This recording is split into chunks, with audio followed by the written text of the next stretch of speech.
கர்த்தர் மகிமையுள்ளதாக. இன்றைய வசனம் அப்போஸ்தலர் 9ஆம் அதிகாரம் 20ஆம் வசனம். தாமதமின்றி கிறிஸ்து தேவனுடைய குமாரன் என்று ஆலயங்களிலே பிரசங்கித்தான்.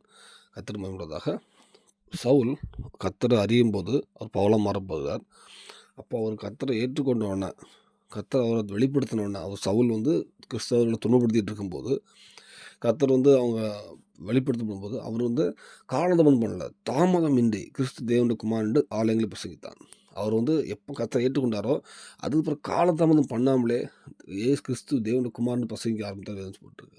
இந்த வாழ்க்கையில் நம்ம அநேக தரம் கர்த்தரை நம்ம ஏற்றுக்கூடிய எத்தனையோ வருஷங்களாக இருக்கலாம், எத்தனையோ வருஷம் தலைமுறை கிறிஸ்தவர்களாக இருக்கலாம், எத்தனையோ வருஷங்கள் இருக்கலாம். நம்ம கர்த்தரை எங்கேயாவது சொல்கிறோமா?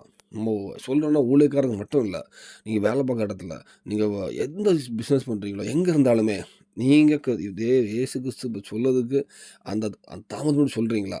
ஏன்னா நம்ம சொல்லும்போது முதல்ல நம்மள்ட்ட சாட்சி இருக்கணும். சொல்லாமல் சாட்சியை தான் சொல்ல முடியாது. ஸோ நம்மளே சொல்ல மாட்டோம். சரி, நம்மள்ட்ட சில குறைகள் இருக்கும். சரி, நம்ம எங்கே போகிறது, நம்ம சர்ச்சை போயிடும்னு சொல்லுவோம். ஆனால் நம்ம கர்த்தரை அறிஞ்சு நம்ம சாட்சியாக இருந்துட்டு தாமதமின்றி சொல்லணுமா எல்லா இடத்துலையுமே. பவுல் சொன்னார், தேவன் ஒரு ஆசீர்வதித்தார் எல்லாவற்றும். மொத்த யூரோப் முழுவதுமே சுவிசேஷத்தை கொண்டு போனார். உலகம் முழுவதும் இயேசு கிறிஸ்துக்கு அப்புறமா சுவிசேஷம் நிறைய இடத்த கொண்டு போனது பவுல் மூலமாக கொண்டு போகப்பட்டுச்சு. இந்த வேளையில் நம்மளும் எங்கே இருந்தாலும், வேலை பார்த்தாலும், படித்தாலும், எங்கே போனாலும் தாமதமின்றி இயேசு கிறிஸ்துவை நம்ம சொல்லுவோம். இயேசு கிறிஸ்துவ எல்லா இடமும் நம்ம பிரசங்கிப்போம்.